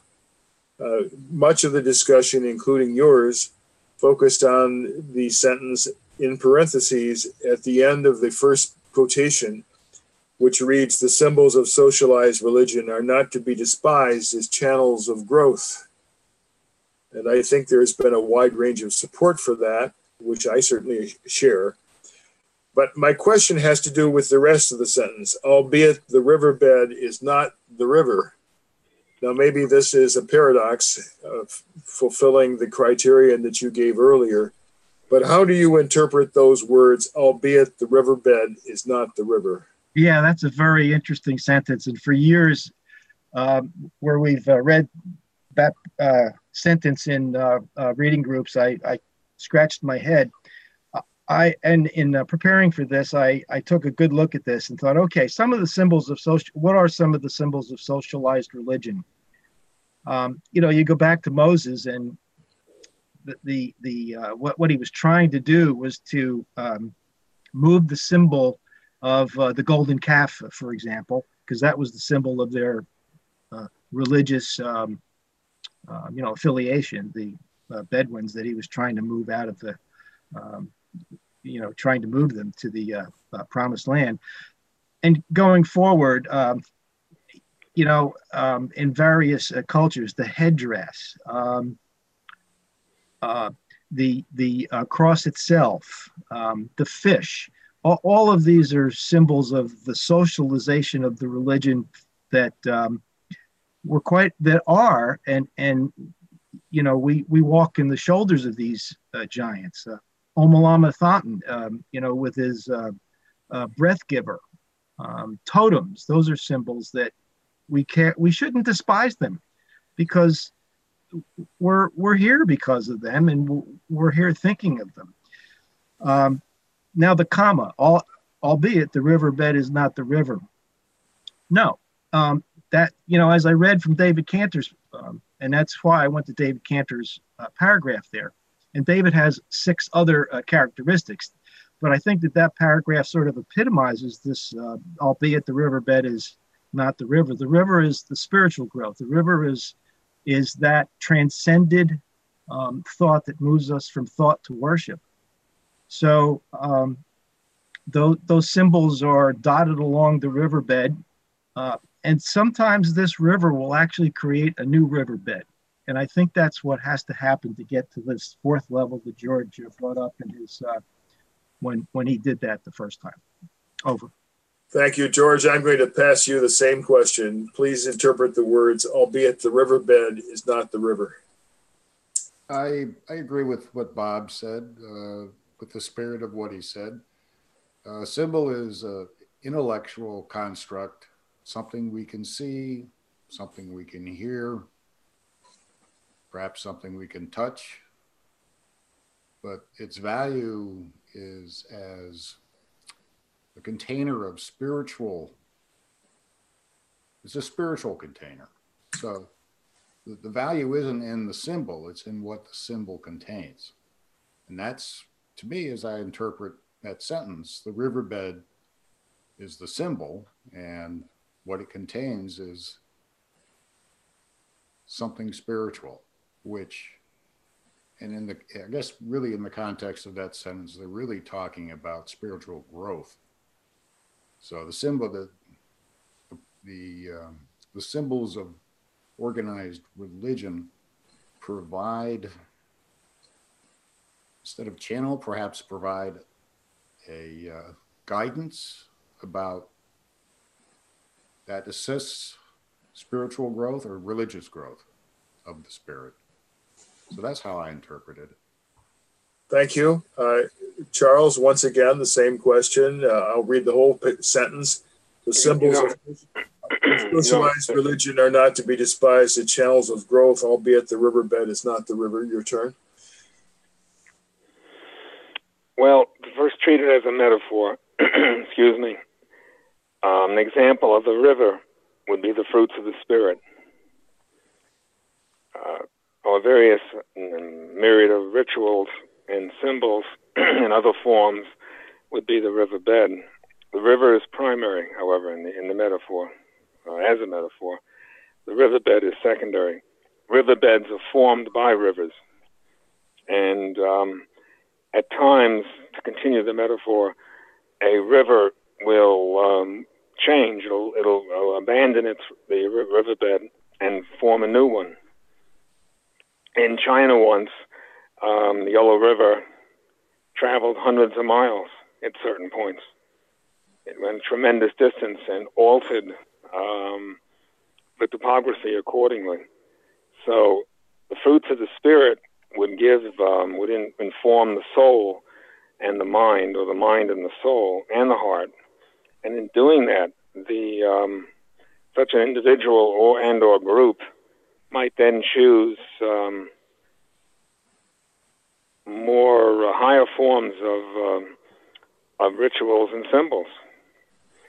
And I think, for example, to go back to the Last Supper, as the Urantia book describes it, in its awesome and inspiring simplicity, would be a great discovery for the human race. I think it's something that is unencumbered, uncluttered, uncomplicated. I've been in some Last Suppers that were very complicated, very cluttered, and had a lot to do with colorful things and things moving and shaking and so forth and so on. The fruits of the river would be the fruits of the Spirit as an example. And on page 2054, the foundation printing, they're listed. And a shorter list is listed elsewhere, but in the book. So it's important enough to list twice, to bring attention to us twice. The river would, our faith, our living faith, would be part of the river. The act of prayer would be a river bed, but the intent would be the river. And the adjuster would take that intent and translate it to the Paradise Father. It's a beautiful metaphor, and it works superbly and quite true, beautiful and good. Thank you. I am going to relieve Stephen of the necessity of speaking on this point that several others have already addressed, and present a different question to him. I would now like to focus on the final sentence in the second quotation, wherein Melchizedek declares, "There is great hope for any church that worships the living God, validates the brotherhood of man, and dares to remove all creedal pressure from its members." Now, I certainly believe that all of us can accept that this is a fair statement. My question to Stephen is, have we reached that point, or is this still something that he would regard as a future, a desirable future, but a future? Well, yes, of course, it's a desirable future. I think there are some churches that have removed all creedal pressure from its members, but as soon as that happens, for many people, they become one of the lost souls that's described in the first paragraph. So it's a two-edged sword. I guess I am kind of pessimistic about people's abilities to create a spiritually valuable philosophy of living in the place of religious authority. And there are churches that have gone very much in that direction, but I think it's to the detriment, unfortunately, of many of their members.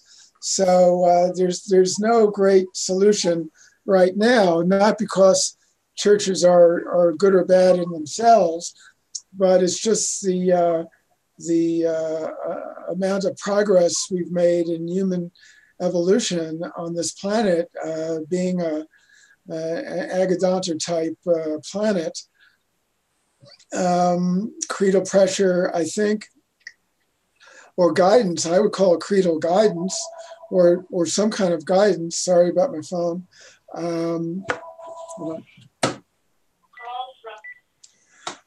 So some kind of creedal guidance is still helpful for many people. And I think we try to, again, disparage the good on the basis of the perfect. And we're not there yet, not by a long shot. So we're going to have to live with a lot of imperfection in our spiritual institutions for the time being anyway. So I guess that's what I have to say. Thank you, George. Your turn now for the same question about the final sentence. There is great hope for any church that worships the living God, validates the brotherhood of man, and dares to remove all creedal pressure from its members. How do you see that as a current reality or a future aspiration? Definitely future, although I'm encouraged by a lot of the things that Stephen has said. I think it fits in with some other things that I've seen. It seems like creedal pressures are lessening to the extent that they're a basis for expulsion. In other words, I think we are seeing a gradual move away from the use of creedal beliefs in religion as a means of strict domination over belief, and more as a guidance for a way forward, so that it becomes so that religions become like a channel of growth instead of an egg that traps you and you can't move. So I think so. I guess that's where are we historically? I mean, I'm not sure if it's 10,000 years. Probably not that long. This book is only supposed to, if our interpretation is correct, this book is supposed to be viable for about 1,000 years. So maybe maybe it'll occur by then. Thank you, Charles. Your turn. Well, let's remember that time is something that's perceived. Its reality has to be related directly to what's perceived. And that time in the modern world accelerates. Change, cultural change, all kinds of changes are accelerating. And this will continue for quite a while. So norms are changing within 20 years. So the way parents, for example, the way parents were raised, the norms of parents were taught when they have their own children have a different moral standard oftentimes. And this will work for the better or for the worse. It can work for the better or the worse, or both. But 1,000 years henceforth is not 1,000 years previously in terms of culture, human culture, and the changes, the potential for change in human culture. 1,000 years from now, henceforth, will be much, much, much faster, more condensed, more accelerated. Let's keep that in mind. It's a characteristic of the modern world, and it's not likely to abate until some kind of balance is achieved.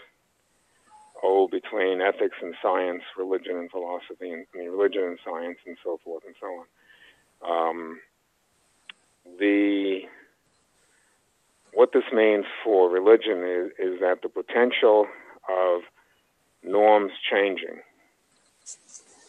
and norms determine customs. They determine behavior generally. They're fundamental to people's behavior in society, any society. What this means for religion is that as new insights appear, as new events occur, as new lives come and go that are spiritually significant. I look at the effect that Gandhi had, one Hindu, in terms of his leadership he had on the modern world. The potential is tremendous. It's poignant. It's enormous for a rapid, ever increasing change will occur for religion. It'll affect religion as well, and it can do it for the better. Although too much change and change too quickly can be tantamount to a form of suicide for society. There's always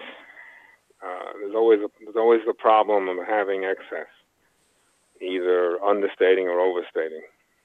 but nonetheless, as far as time is concerned, I don't see that as I don't see it taking thousands of these kinds of years for human culture. It could take some centuries, several hundred years, might even be less. And there's so many examples in human history. Magellan demonstrated his enterprise, his project demonstrated the circumference, the roundness of the world. That altered people's consciousness of what the world was, of what it is. And I mentioned something before. If we contact another intelligent species and have conversations with them, that could greatly accelerate change. If those conversations are along spiritual lines, they could be. The mechanisms for evolutionary growth accelerating are there. Now, the only really safe way to do it would be the downward thrust of spirituality and to some extent morality. But it could come that way. It's nothing that a lot of these factors we cannot control. Some of these factors we can control. But I do think it'll hinge a lot upon how receptive people are in the world, how receptive more and more people among humanity are. And again, I mentioned crises. The crises can take many different forms.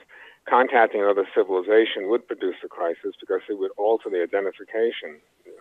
People's racial identifications, political, ethnic identifications, and other forms would be impacted, and the crisis would occur when you don't have a replacement yet. But a crisis can have a benign cause, even a benevolent one, and because it takes time to adjust.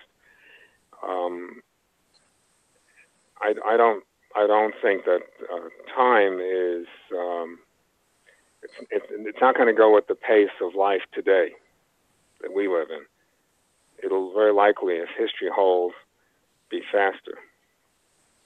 The possibilities will be greater for quicker, but the possibilities of achieving a new balance are also greater, also increasing. If you look at the history of the automobile, it demonstrates that. And over time, society made adjustments. It'll do that. And it's an irrepressible element in human behavior. Thank you, Charles. I think I have to call time on you. Okay. Because we're getting to the end of this period. In fact, we may have run over. But I am acutely aware that Bob has not had a chance to contribute.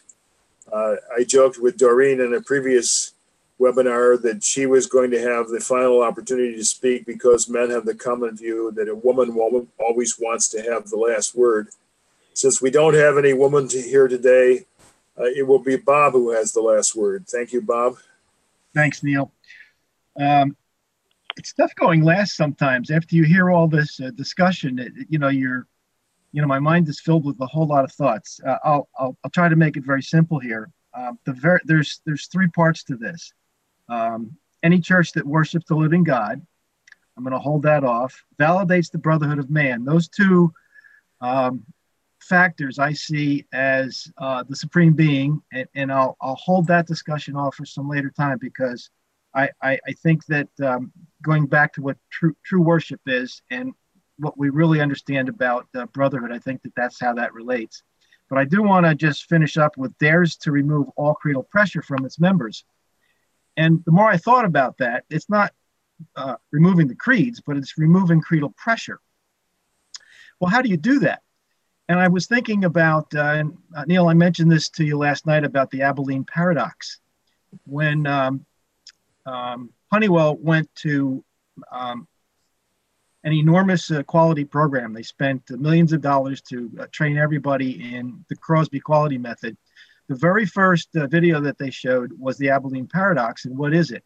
Well, the Abilene Paradox is it's a story about a family, a daughter and her parents and and her husband, and they're in Texas, and it's 104 degrees, and they decide that the father suggests that they go have dinner at a place in Abilene. Well, Abilene's 54 miles away. They had a car in this is in the 70s without any air conditioning, and they went around the table and they show that, well, nobody disagreed, but nobody wanted to go, not even the father. So they traipsed out 106 miles and come back, and it ruined their day. They were all angry at each other, and the son turned out to be a sociology professor at George Washington University, and wrote a few books on this. So creedal pressure, in this particular instance, this is where I was thinking about what is creedal pressure. Theirs was a contextual pressure. And why they gave that as the very first thing for us to do is that as we were getting into these meetings, these quality meetings, we had to go in non-attributionally, but yet we had to become free thinkers and to be able to provide, if we disagree, we can disagree without being disagreeable. So that particular video or that story took away the social pressure going into meetings and trying to get this whole quality project underway. Frankly, I think it was the most important thing that they did, and I don't know who thought about that. It might have been Phil Crosby, but it put some voltage into how the quality process actually worked for the federal division where I worked. So I say that because I think that it's hope to remove creedal pressure, but not creeds. Over. Well, let me follow that with just the last question to you. Do you look upon this sentence as embodying a current reality or a future aspiration?